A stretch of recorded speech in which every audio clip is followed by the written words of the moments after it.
मनोज जरांगे यांनी उपोषण सोडलेलं आहे, सरकारची पहिली प्रतिक्रिया। मला अतिशय आनंद आहे की एक चांगला तोडगा, मराठा समाजाच्या हिताचा तोडगा आज मंत्रिमंडळ उपसमितीने काढला आणि त्यामुळे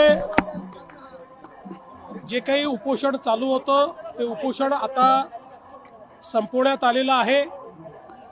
खरं म्हणजे हैदराबाद गॅझेट लागू करण्याकरता आमची सुरुवातीपासून तयारी होती, पण त्यातला महत्त्वाचा विषय असा होता की त्या ठिकाणी श्री मनोज जरांगे पाटील यांची जी मागणी होती सरसकटची, त्याच्यामध्ये कायदेशीर अडचणी होत्या। हायकोर्टाचे आणि सुप्रीम कोर्टाचे निर्णय हे बघता अशा प्रकारे सरसकट करणं शक्य नव्हतं आणि विशेषतः आपण या ठिकाणी लक्षात घेतलं पाहिजे की या संदर्भात ही वस्तुस्थिती त्यांच्या लोकांच्याही लक्षात आणून देण्यात आली।